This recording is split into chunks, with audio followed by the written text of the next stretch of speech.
Olá, bem-vindos ao nosso podcast nesse dia de hoje, segunda-feira, 26 de outubro, agora 20 horas e 15 minutos. Nós temos o patrocínio de jazzp2p.com.br, compra e venda de criptomoedas. O website é jazzp2p.com.br. O título do nosso podcast hoje é Are You Listening? Uma homenagem aí ao primeiro álbum da carreira solo da Dolores O'Riordan, lançado em 2007, saudosa Dolores, ele vocalista do grupo The Cranberries, para quem viveu aí com gloriosa consciência ali nos anos 90, teve ali na sua primeira metade ali uma boa influência talvez desse som maravilhoso que essa banda tinha. E a imagem, então, que faz o fundo aqui é a dos grampos de roupa segurando, então, né, segurando-se a corda, né, ao varal, e exatamente essa a nossa ideia que a gente quer chamar a atenção em função dos preços, apesar da queda que a gente teve aí nesse dia de hoje, um pouco no dia de ontem também.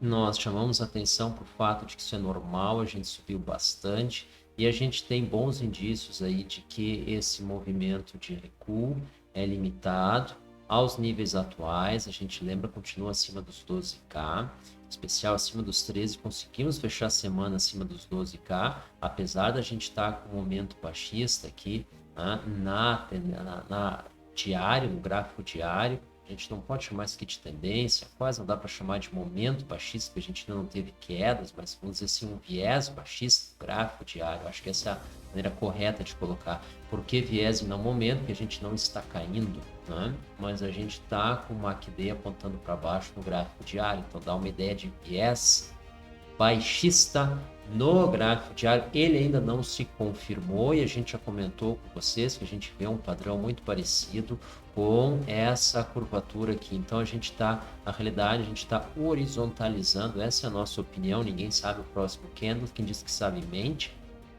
A gente está horizontalizando, enquanto isso a média diária vai progredindo e convergindo aos preços. É exatamente o que a gente vê acontecendo aqui, só que a gente disse isso bem antes, tá? Uns 4, 5 dias atrás, isso está aí nos nossos podcasts, tudo registrado, vocês podem conferir. Para quem está entrando novo aí no nosso canal, bem-vindo. Meu nome é Fernando Bender, eu sou Dev Manager da Greenfield e nós vamos direto para o gráfico. Aqui a gente já vê Bitcoin Tether direto da Binance. A gente usa a TradingView como plataforma. Aliás, a gente acabou de tornar público aí a nossa página ali para quem quer acompanhar as análises direto ali. E nós vamos estar fazendo isso aí também. Antes da gente começar na nossa análise, a gente está começando aqui com as Nanos, Ledger Nano. Nós estamos fazendo os primeiros testes aí e a gente tem Ledger Nano à venda. Então nós temos um link aqui na descrição do vídeo para quem não está informado aí sobre isso. É uma hard wallet, é um hardware no qual tu faz a armazenagem das chaves privadas das tuas criptos, tá? Então a gente importa direto do fabricante, a Ledger é uma empresa francesa, e a partir daí, então, a gente revende, evidentemente. Esse aqui, ele está já sem o lacre, a gente abriu para fazer o teste, e essa aqui é a nossa Ledger, né? Mas a de vocês, ela vai vir devidamente lacrada. Então, vocês vão ter o link ali para a nossa página no Mercado Livre, onde ela está à venda na descrição desse vídeo. Sem mais delongas, a gente entra então no nosso gráfico. E aí o que a gente vê aqui então? O volume no dia de hoje ele foi um pouco mais elevado, isso aí é bastante positivo, tá? Nós estamos aí com um dia de alta, né? Leve alta. Então é natural esse embate, o dia ainda praticamente no fim, ainda temos 40 minutos, o que mostra uma estabilidade nos preços, tá? Então está mostrando aí um aumento de uma disputa entre comprados e vendidos, né? Entre os bulls e os bears, né? Para quem não está familiarizado com essa terminologia, os bulls, os touros, atacam de baixo para cima com os chifres, e os ursos então com a pata de cima para baixo.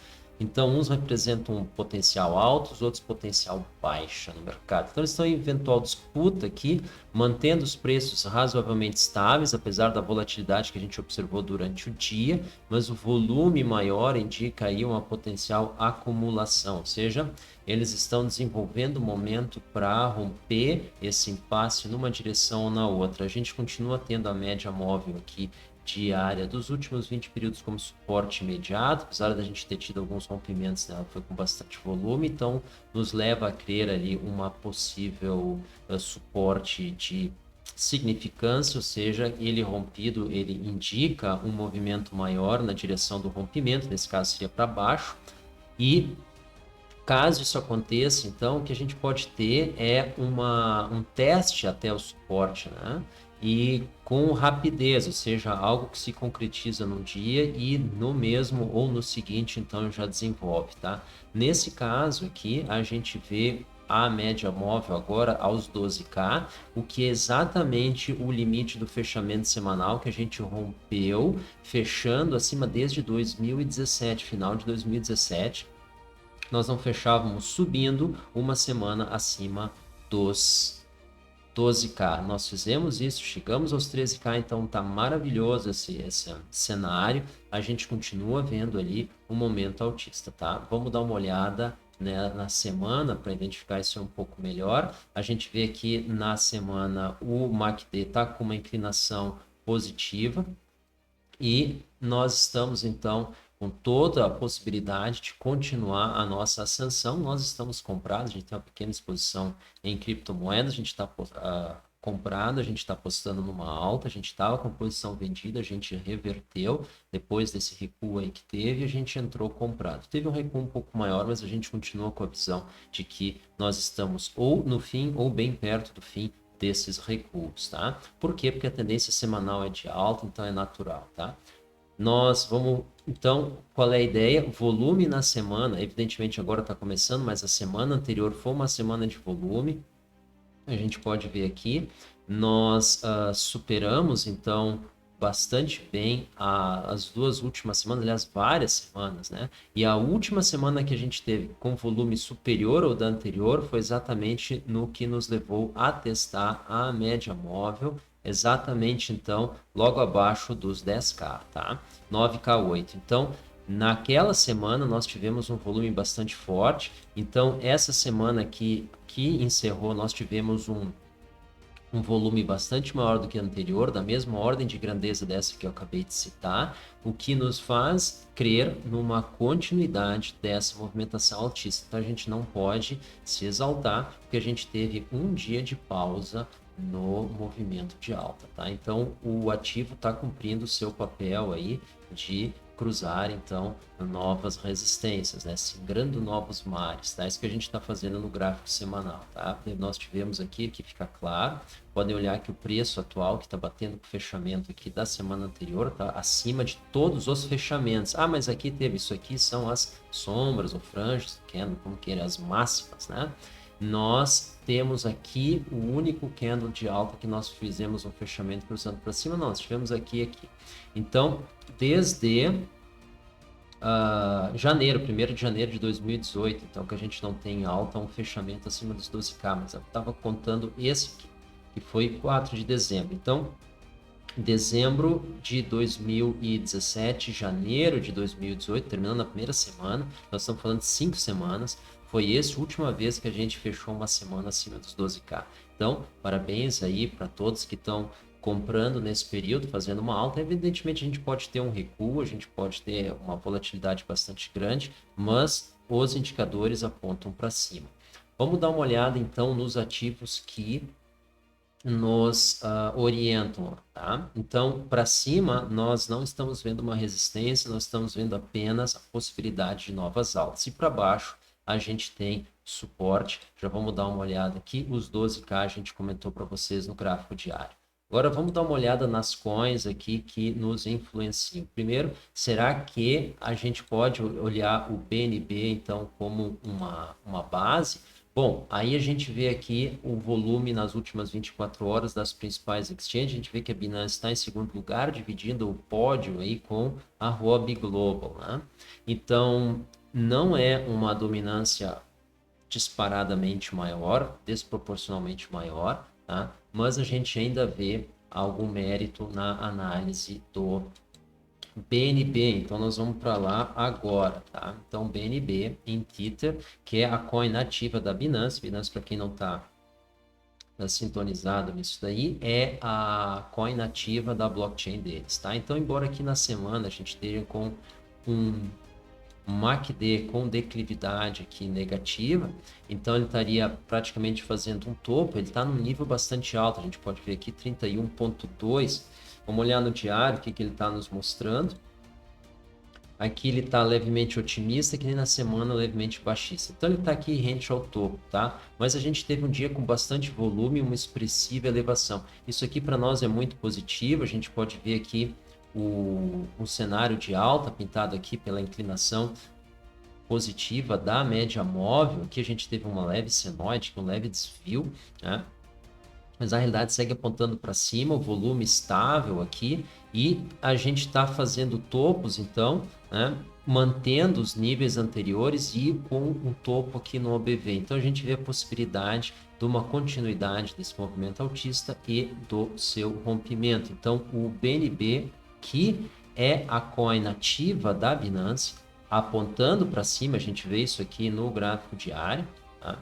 Ela nos sugere a direção da Bitcoin. Essa é a lógica e isso para nós é válido desde que a Binance tenha um volume relevante, tá? E aí a gente entra no SP500, que é o outro indicador que era um driver da Bitcoin e agora a gente está vendo, a gente comentou no último podcast Rompendo as Amarras, tá? Tá ali no YouTube disponível para vocês assistirem. A gente aponta um possível rompimento da tendência deles, ou seja, quando a gente pode ter uma tendência de baixa no SP500, mesmo assim ter uma tendência de alta na Bitcoin, tá? E isso é muito importante. Aqui a gente teve hoje um dia de baixa no SP500 e um dia de leve alta na Bitcoin, começando a corroborar, então, essa nossa visão. Claro que a gente precisa de mais dias para isso aí se confirmar e reconfirmar, etc. Que nem aquelas confirmações, né? Para o depósito aparecer, né? Tu precisa de várias, então a gente também precisa de várias assim, mas elas estão começando a aparecer. Então aqui a gente teve um dia de um pouco mais de volume em Wall Street, um dia de baixa, a gente está rompendo aqui a média. A gente olhou aqui a média móvel dos últimos 100 períodos, vamos colocar aqui para vocês, tá? Onde é que ela está passando, que até onde é que a gente acha que pode ir. E vocês vão ver aqui, provavelmente, período... Ah, aqui é o volume, perdão. Vou dar uma olhada aqui em cima.